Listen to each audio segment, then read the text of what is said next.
Sure. Thanks, Tara, and welcome everyone. Tara, is it okay if I share my screen as we get into this a little bit? Yes, you can. Okay, I'll do that in a little bit. So the governor's race has been fascinating all year, as you've heard me say before, and has gotten probably more interesting in the last 30 days. The latest polling has been fairly consistent. I have 7 polls here done this month, and if you average those out, it's very interesting. They put it at a dead heat with both Drazen and Kotek at about 39%, and Johnson is now at about 14% in the average of those 7 polls. What's interesting about this is that Johnson, if you go back to the spring, she was actually leading in the polls back in right before probably April-May timeline. Then the primaries happened for the major parties, and that gave the other two a bump, and it was pretty much neck and neck with all three running in the high 20s there for about a month or 6 weeks. And then about the 1st of September, Johnson seemed to have peaked and started sliding backwards. But, so that's been interesting, but it's only been in the last couple days, or I guess probably the last 2 weeks, that you've seen the numbers for Drazen and Kotek change much. They've been both hanging pretty even in the low 30s, but just in the last couple of weeks, they're starting to gain. So what it appears to me is that some of those Johnson voters who had been at Johnson with Johnson had then slipped to probably the undecided category, and now they seem to be firming up in with either Kotek or Drazen. So what that means overall, like I said, right now we've got Johnson and at about somewhere in the low teens, with Drazen and Kotek both right near 40%, which one thing I find interesting is that I predict early on that if either gets to 40%, they would likely win, because I thought Johnson would stay up in that 25% range or higher. But that doesn't seem to be happening unless something shifts in the last week.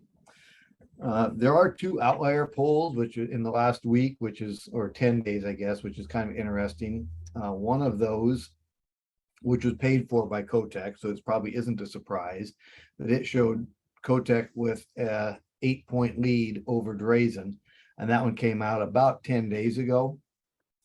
The other one was an independent poll, and it actually showed Drazen with a 8-point lead. So those two pretty much balance each other out. That's how you get to the average of pretty much a 40-40 with Betsy Johnson in the low teens. So there's still possibly 10% of the voters are undecided, but where they break in the last week is what's going to determine this race. Some interesting issues about it. So, the question is, why would a reliable blue state like Oregon have a very reliable blue candidate like Kotek in trouble? And one reason is that Tina Kotek is not liked very well by the voters, according to the polls. She is a -11 in a favorability rating, where Drazen is at 0. So that's one of the reasons that Kotek is in trouble. The cost of living in Oregon is high, and that is hurting Tina Kotek, because Tina Kotek is seen as an incumbent, so to speak, because she is she was the Speaker of the House for 10 years, so that she's looked at as an incumbent. And also, Kate Brown is very unpopular. She's still the most unpopular governor in the nation, according to polling. And Tina Kotek is seen as being with Kate Brown. So that's really the reasons that that Kotek is underperforming, I guess. And also very interesting is that Ron Wyden, who is also an incumbent in incredibly blue state Oregon, Ron Wyden is showing to have a huge lead in his election. Granted, he doesn't have a strong challenger, but Or Kotek is, according to the polling, underperforming Wyden by at least 15 points. And in key voting blocks, such as independent voters or college educated voters, Kotek is underperforming Wyden even more than that. So that's very, kind of an interesting twist on it. So the question is, kind of comes down to, who is Betsy Johnson or the Johnson candidacy hurting the most? Is it Kotek or is it Drazen? And at this point in time, it appears that numbers haven't changed. Is it that Johnson's campaign is getting more Democrats than Republicans, which they would have to, because there are more Democrats than Republicans in this state. But still, it's about 42% of the voters of Oregon are neither Democrat or Republican. So it comes down to whichever Drazen or Kotek or Johnson, whichever one of those Johnson takes the most that would independents or non-affiliated voters from the other side, is what it's going to come down to. And we don't know the answer to that yet. I think it's probably at this point in time safe to assume that both we won't know the outcome of this race probably for days after next Tuesday, because Oregon law now allows ballots to be postmarked by election day, not delivered. It used to be, until this year, they had to be delivered to the elections office by 8 p.m. election day. Now, if they're postmarked by 8 p.m. on election day, they will be counted, and they have up to 30 days to certify an election. So it literally could take weeks to decide this if it's extremely close, but I expect it to be close enough that we won't know for days. So I was going to share, let's see here. I just now lost my screen. Can you see what I'm trying to share? Okay, there it is. So can you see that now? Right now I see the Zoom post attend. There we go. Now I can see it. Okay. So what I've got here is just some information about the money, and money is what politicians live and breathe by. So I just went through this, and this was for the last 30 days on the left. And you'll see that Tina Kotek, she's gotten 5 contributions, latest being yesterday from the Democrat Governors Association, for a total of $2.65 million. She's raised about 26 million, just over 26 million total. She has cash in hand of 528,000. So for a week left to go, she's getting pretty low on cash, but I'm sure most of her stuff is already paid for. And if you also notice that she's getting a lot of in-kind work over there. That in-kind that you see is stuff that's being paid for on her behalf, but she doesn't have to pay for herself. So for instance, she's the Democrat Governors Association have given her a total of 6.6 million. But the Democrat Party of Oregon has given her over 2 million on in-kind work, which is probably employees and staff and things like that. The League of Conservation Voters, which was kind of a surprise to me because I didn't realize they raised that kind of money, but they've given her 1.3 million of both in-kind and cash. And the Stand for Children PAC of 1.1 million of in-kind. So you see Tina Kotek is getting a lot of help of not necessarily cash in the bank, but people working for her, doing things on her behalf. And that certainly helps the campaign considerably versus, if they don't have to pay for all that themselves. If we go down then and look at the Drazen campaign, you'll see that in the last 30 days, has actually been her largest contributor. And that was quite fascinating because if you look at, you can't see, if you look at Betsy Johnson, you'll see the largest contributor, Betsy Johnson, is also Phil Knight. Well, the money to Betsy Johnson from Phil Knight all happened prior to the middle of September. And then right about the end of September, he switched and decided he's going to start supporting Drazen. And so Drazen, he is now the largest contributor in the last 30 days no, I take it back. Republican Governors Association is the largest contributor, but he's the largest, individual contributors in the last 30 days. And the second largest to Drazen in the campaign. The Republican Governors Association is giving, as you can see, a lot of money, 4.4 million in the last 30 days to Drazen, 7 million overall, both cash and in kind. So they are doing some of the things that the Democrat Party is doing for COTEC, the Republicans Governor Association is doing for Drazen, but they're also paying for a lot of that. Most of that is cash in that case, and letting her run her own campaign. You then see multiple business groups, predominantly business groups, in the Drazen campaign. As you look down on the largest contributors in the total campaign, you've got the Republican Governors Association, the Oregon Republican Party. The rest are all business groups. Where if you notice, I'll scroll back up. If you notice that with the COTEC campaign, they're almost all, with the exception of the Democrat Party, Democrat Governors Association, and the League of Conservation Voters, they're pretty much all union groups. The one exception being Ryan Finley. I don't know who Ryan Finley is, but he's obviously someone who's supporting Tina Kotek, and just about 2 weeks ago gave her $250,000. So it's kind of what you would expect in politics, where the unions primarily lined up behind the Democrat, and the business associations primarily lined up behind the Republican. When you get to Betsy Johnson, what you'll notice, what really stood out to me was that, first of all, she's raised significantly less money than the other two now, because she doesn't have the national governor group's support of either one of those. So she's raised about $14 million compared to 21 and 26.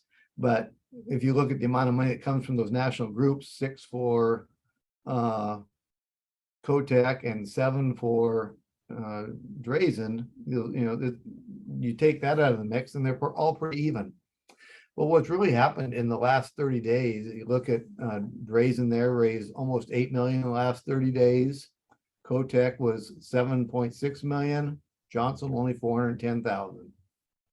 So what's happened there is that those large donors that were supporting Betsy Johnson early on have now switched or got to the sidelines, and they're no longer supporting Betsy Johnson, or they're no longer supporting anyone. The Pape group, if you look at the Pape group, or large business interest, Tim Boyle, so that's that. Tim Boyle is Columbia Industries. Sierra Pacific, so a large timber company. They, over the course of the campaign, they're all over $500,000, but in the last 30 days, they haven't given her any money. So that's what's happened to Betsy Johnson on the fundraising side, is that as her numbers begin to fade, her funders began to either not look, or either look elsewhere or completely get out of the race. And so her money has really dried up. And in fact, I don't think I've seen a Betsy Johnson campaign ad on television now for probably a week or more. And I don't know if anybody else has, but she, quite frankly, she's running out of money, and there's no way for her to make up for that, because she doesn't have that large national committee behind her to help prop up her campaign. So that's what any independent for governor is going to find in the state. They're going to find, I think, that they can, make a great campaign early on, but unless they are going to be leading the polls, they're going to see their support fade, because the people such as Phil Knight has done are going to say, hey, I've got to find a winner, potential winner for this race. And it doesn't appear that Betsy Johnson is going to be that person anymore. So they move on to other places. So that's kind of the nuts and bolts of what's going on in the governor's race. Anybody have any questions? I can quit sharing my Roger, screen. we just had one in the chat room asking, will Betsy be throwing her support by either candidate? I think the answer to that is no. Betsy is in it to win it. She's been very firm about that all along. So, if she was going to throw support behind a different candidate, I think that probably would have happened already. I think Betsy will continue to do all she can to the end. Will she prop up her campaign with her own money? I don't think she'll do that either. Betsy has money she could spend on herself, but I think she said all along this is going to have to be about the people and about what's best for Oregon, and she's not willing to spend her own money in order to do that. So I think she's going to stay in at the end, but really, I think her chances of winning have really passed. Unlike 80 years ago, when I was at the convention, I talked about, when Julius Myers won as an independent. The difference between then and now, I think, is these large national groups, both Democrat and Republican, that come in and support their candidates if they have a chance to win. And Julius Myers, when he was running as an independent, didn't have to deal with that. And I think that is the biggest difference right now. Had that not happened, Betsy probably would have been right in the neck of this race again, but she just hasn't been able to compete in the money category in the last 40 to 45 days. Was there another question? I just saw another chat came in. Yes. Can a governor in Oregon single-handedly change the abortion laws in Oregon? For instance, if Drazen becomes governor, can she do an executive order to reverse legalized abortion? She cannot. So the question, because the governor, I'm going to compare it to the death penalty. We've had now 3 governors in a row who have not allowed anyone to be put to death who's on death row. And the governor has the ability to do that in Oregon because they have the power to grant clemency or commutation of sentence. That's clearly a power that's given by the Constitution of Oregon to the governor that allows them to do that. But in the case of abortion, that's not the way it works. There is no clemency power or no executive action the governor could take to impose an abortion restriction of any kind. And Drazen has been very clear about that. And I think I shared with you at the convention her stance. She said she will uphold the law of Oregon. And just so I think that's kind of the difference between those two issues that are sometimes equated together.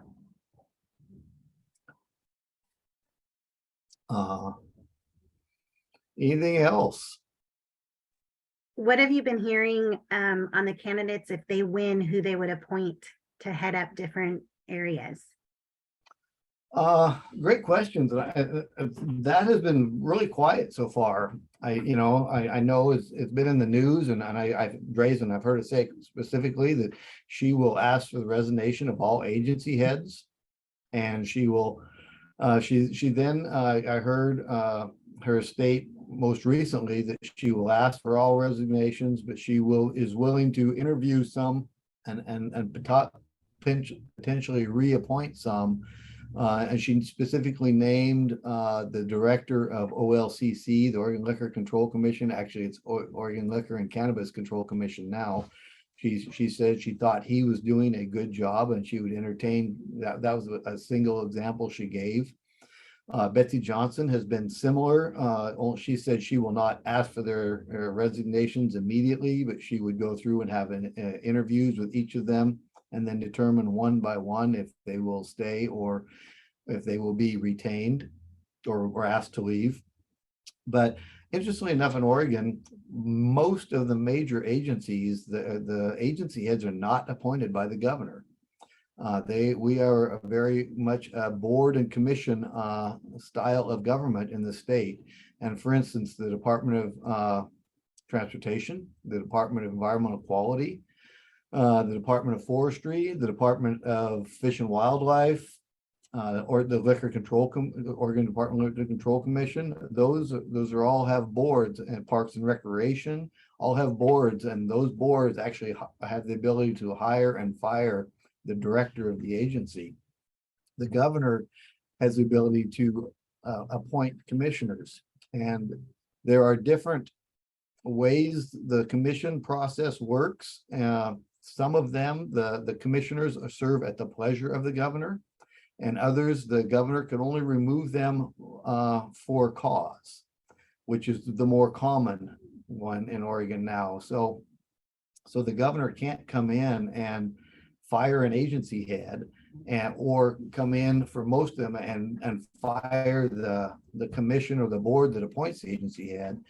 I think the DEQ, the Department of the Quality, Department of Environmental Quality, is one exception. Those commissioners serve at the pleasure of the governor. So a governor could come in, and I can say she because I know it will be a woman governor. We do know that much. I guarantee you that much. But so she could come in and ask for the resignation of like the commissioners for the Environmental Quality Commission, and then she could appoint people that she wants to get them to oust an agency head. But in that case, right now, there's a vacancy there. The agency director recently left at the end of last month. So, Department of Ag is the same. There is no agency head there. So a lot of these agency heads they're seeing that, they know that the handwriting's on the wall. There's going to be a new governor. They may not be appointed the new agency head, so they're leaving voluntarily for other options. So that one's really all over the board. But what's important to know is that when a governor appoints an agency head directly, that agency head is subject to Senate confirmation. But when the board and commission appoints an agency head, the board and commission appointments are subject to Senate confirmation, but the directorships are not. So for instance, with the DEQ, when they appoint a new director, that person does not have to go in front of the Senate to get approved, but any EQC commissioner does have to go in before the Senate to be approved. So what happens in the Senate is very important to the new governor when it comes to, changing agencies.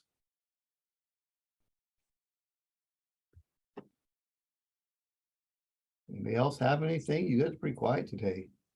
You guys can feel free to speak up or post anything in the chat, and I'm happy to read the questions. In the meantime, Roger, based on your experience with the 3 different candidates, how do you see them working with the legislature depending on who's in control?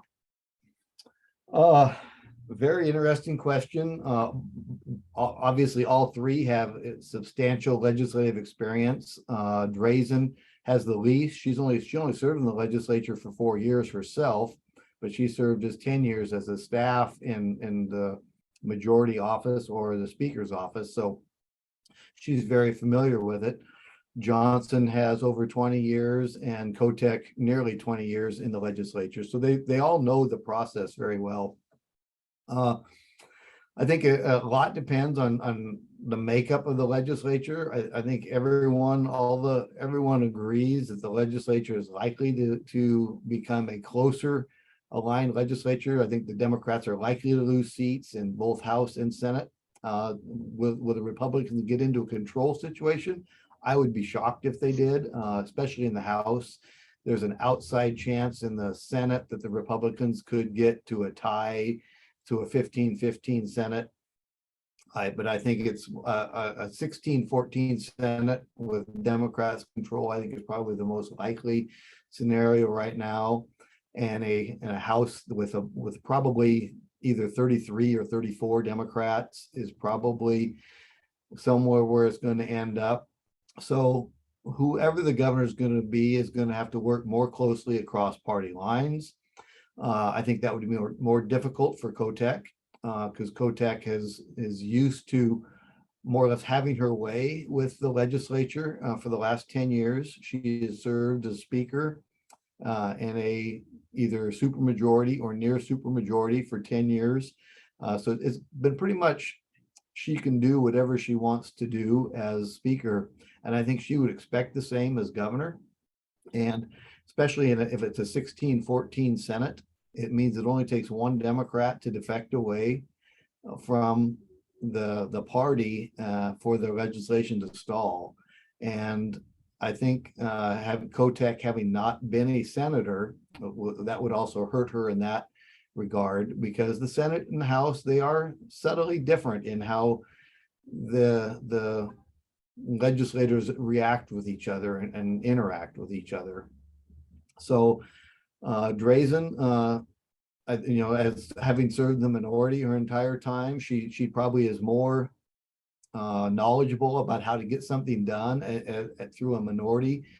She's likely, if she becomes governor, she will be a minority, serving in a cross-party legislature. So she'll have to learn to get along with them and how to get things done. She has said she won't sign any bill that isn't bipartisan.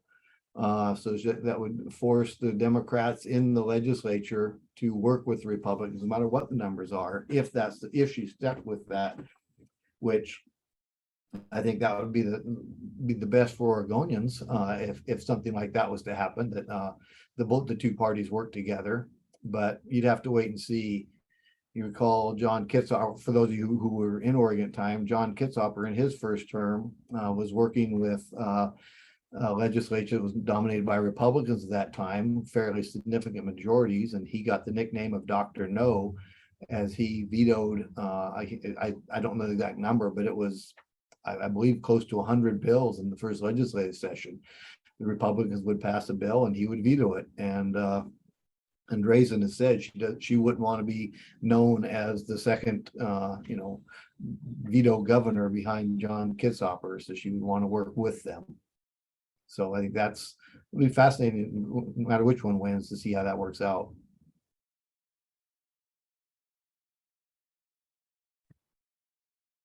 Anyone else have any questions you'd like to ask Roger?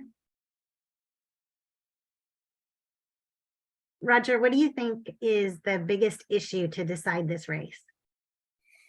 I think it has been and it continues to be homelessness. That seems to be what's on everyone's mind. And if you watch ads lately, you've noticed that Tina Kotek really shifted her position, not her position, but her message on homelessness in the last 2 weeks, I would say, where her ads are claiming that she has had a plan, and she disagreed with Kate Brown's plan, and she has had a plan for homelessness, and she declared it a homeless emergency 3 years ago. So everyone is still the same on that. That is the issue that is on most Oregonians' mind. And I mean, we all know why. I mean, no matter if you live in Eugene or Portland or anywhere, Bend, anywhere in between, you can't go into a city without having and seeing the homelessness problem. So that, I think, still is the issue. It just depends on that issue, what comes down, who voters believe the most. Do they believe Tina Kotek has had a plan for 3 years and Kate Brown, screwed it up? Or do they believe that Betsy Johnson or Christine Drazen are better positioned to solve that? And I don't know if it was, I guess it wasn't with you, it was my other insurance agent group. We talked about it last month, that Betsy Johnson, that's one of the things who really, really catapulted her to the front when people saw her, and the polling showed people saw her as the most likely person to fix that problem, because she had a track record in fixing the problem with what she had done with the Wapato jail in Multnomah County. And she had brought private investors together and convinced then Multnomah County to basically give that facility to the private industry and let the private industry, turn it into a homeless shelter. So I think she was seen as someone with a lot of street cred on that topic. And had she had the money, and been able to keep delivering that message, she could probably have a better, be doing better in this race. But so that clearly is it. The Democrats all across the country thought that abortion was going to be the big issue for them this election. I think what they've seen, at least in the last month, that issue has fallen down. I think on most surveys, Oregon included, that's down to about number 5 in importance. You've got crime, you've got homelessness, you got the economy. What's the fourth one? Crime, homelessness, economy. There's a fourth one that is higher than abortion in almost all the polling you see. So nationally, in Oregon, abortion might be a little bit higher than that, but I don't think so. I think it's about the same. So those are the issues. Education is the other one that is the one that's in the top 5.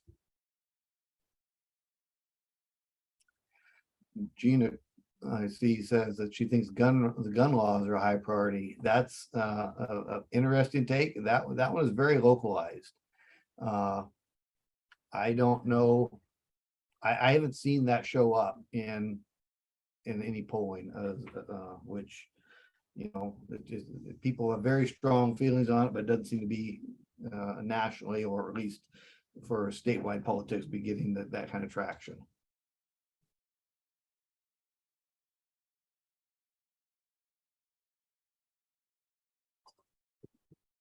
Does anyone have any other questions they'd like to throw out for Roger, or comments?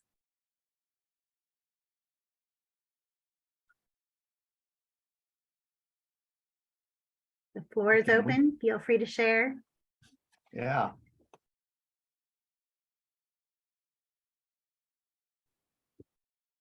One thing remember to do is vote, and I mean, all else, that is what we have to do. You know, we don't have to, but I mean, that's how our system runs. So I know the voting system is, you know, it's going to be interesting. First time, you know, ballots can come in up to a week or more late, and if it's close enough, they'll have to wait for that to be counted. I voted very early, and I don't know, it doesn't matter. You stick at all the ads, see all the ads, get all the mail, but you can turn it off a little bit. But one thing I saw one thing is that if you haven't voted yet, before you vote, it probably would not be a bad idea for you to go on the Secretary of State website and check. There is a link there that you can check to see if you have voted, in order to make sure that no one has voted in your name. That is one of the concerns. I mean, you know, it's never been proven, but a lot of people have the concerns that there are people that multiple ballots get turned in for the same person. But there is that ability. You can go online on the Secretary of State's website and check to see if anyone has voted in your name at this point in time. If you haven't voted yourself, if you voted, obviously it should be showing up there too. But if you haven't, then I've seen that from a couple different places, that if you wait until the end, you should check to make sure that your ballot is still valid and no one has voted for you. So I've never tried to do it. I don't know how well it works, but I do know that the campaigns all get lists on a daily basis of who's voted and who hasn't, so they can target their walking lists and stuff like that in order to know to go focus the time and attention on people who have not voted yet.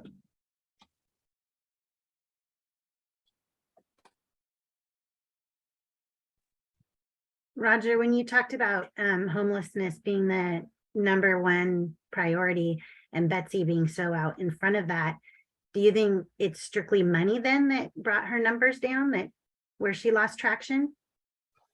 I think that has a lot to do with it. I think that there's somewhat people, as she told me herself, she said people retreat to their own camps when they get more uncertain. So, you know, the Democrats who may have early on expressed that they're going to vote for an independent candidate, or the Republicans who may have expressed they were going to vote for an independent candidate, they kind of shifted their attention back to their own party as the time goes on. But I do believe that if Betsy could have kept up with the money race throughout, you know, October, this would be a much closer race at this point in time. You know, could she have won it if money being equal with all three? I don't know the answer to that, but I think it would have been. I predict she would still have been in the at least 25% category, and the other two would probably be closer to 30%, like they were until the end of September, when Betsy was simply running out of money, and the other two were amassing millions from their Republican or from their governors associations, both Republican and Democrat. So the other question would have been, and still continues to be in the next 7 days, is which candidate has the best ground game? Could Betsy have kept up with the Democrats have had the best ground game in the state of Oregon for decades. They have the volunteers, they have the paid staff, they have people go out and gather ballots. Can the Republicans match that effort this year? And or could Betsy have matched that effort from both candidates? Because that's, with vote by mail, where people have their ballots in their hand and it's just a matter of getting them to turn it in. That means a lot in Oregon right now, is that last 7 to 10 day push when people are out going door to door canvassing and harvesting ballots. That's what they call it, ballot harvesting, where they go door to door and ask them for their ballot, and then they take those ballots and turn them in. So that's going to be what basically, I think, what decides this race at the end, is which team has the better ground game at the end. So I personally have never had anybody do that with me. Has anyone here? You can say yes or no in the chat if you don't want to unmute yourself. But I find that interesting because I hear about that all the time, and yet I literally have never had anybody approach me to get my ballot. So, and I don't know each of you or what your situation is, but you've got to recognize that it's not as much a door-to-door effort to get to ballot harvest. It's both, and the Democrats have been one that's doing this tremendously with years, and they target certain areas and certain demographics. And both sides will do this. Nursing homes or retirement communities are their number one targets.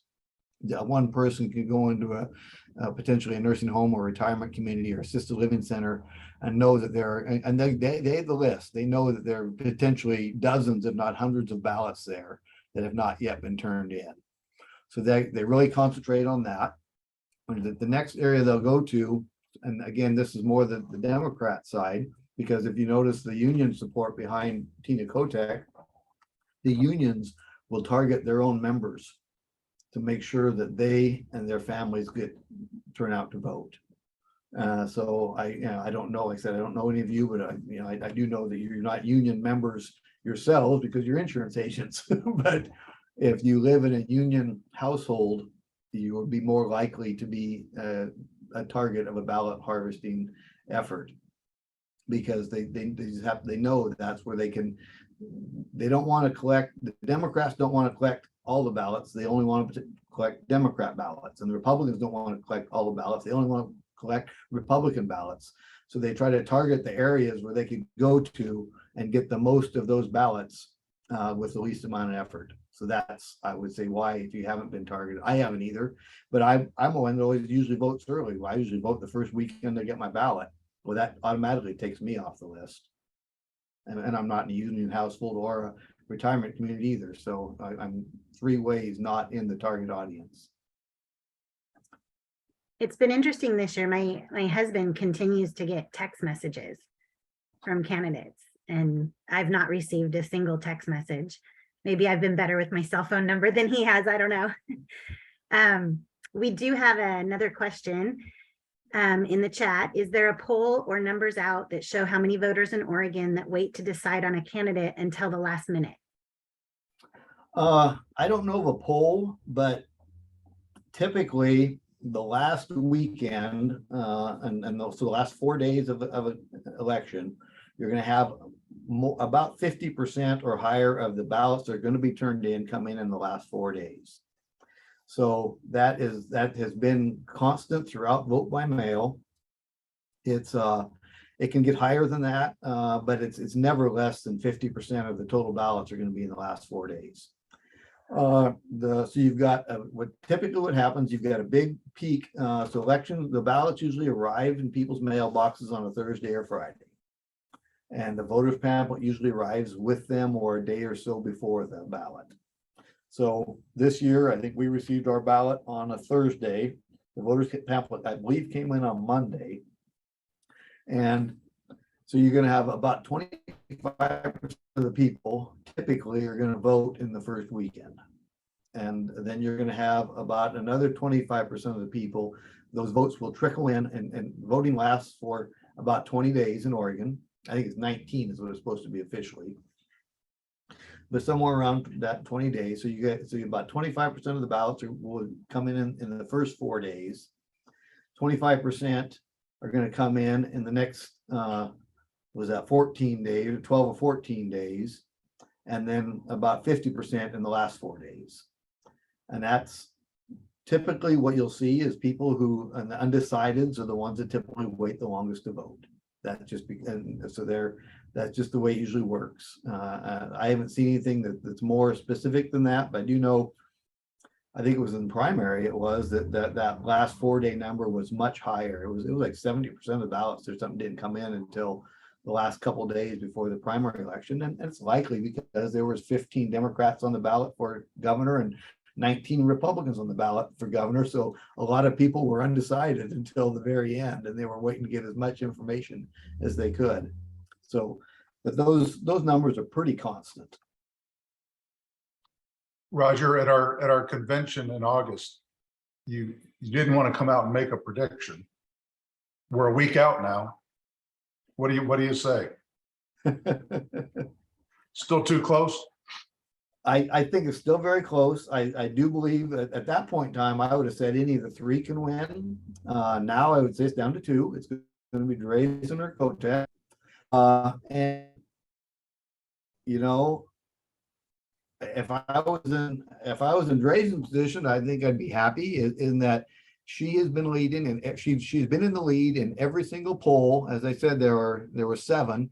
There was one outlier that had Kotek in the lead. Drazen was in the lead in the 6 of the other 7, but they're all within the margin of error. They're all, basically between 1 and 3 points, and the margin of error is about 3 points. But consistently in the past, almost every cycle in Oregon, at least, Republicans underperform in the polls. So that would mean that you would think that Drazen, by those stats, that Drazen is in the catbird seat because she has been in the lead, and Republicans typically underperform in the polls. But my gut also tells me that this is Oregon, and Oregon hasn't elected a Republican governor in 40 years, and only one statewide official in the last 20 years has been a Republican. So that would make me want to lean to say Kotek is probably in the driver's seat. But I think back to the one Republican that won, and that was Dennis Richardson over Brad Avakian for Secretary of State, and that would have been 6 years ago. And in that race is very similar, I think, to what we see now, is that I think the vote was more against Avakian than it was for Richardson. And I think we see something very similar now, and that Tina Kotek is very high in favorables, and she's not seen as being well liked. So I think it's going to be very close. I think it's going to be days, if not weeks, before we know. But right now, I would probably say I think Drazen is in the better position at this point in time. All right, thank you. That's my. How long do you think it will take to get the ballots in? I know you say days or weeks. Like, is there what's the maximum time that you think this could take? Well, state law gives them 30 days. Will it take 30 days? No, I don't think so. But then there's also, will Clackamas County have another snafu like they did in the primary, where it took them 2 weeks in one county? I would like to believe the counties have got that figured out now, and they've got their ballots right, and they've checked them, and they know they can get them counted without having to reprint or redo every one. I think election night, Tuesday, I would think by Saturday, we'll know who the winner is.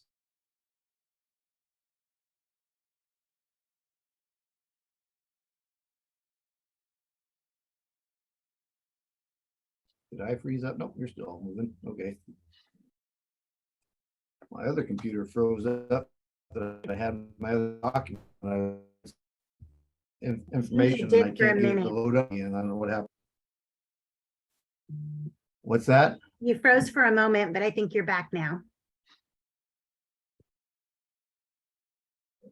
Okay, yeah, it's saying my internet connection is unstable now. That's I've got 2 computers here, and one of them is froze up as we speak. So looks like you're all froze up for me again. Can you hear me? Yes, I can hear you. Okay. Do we have any other questions or comments?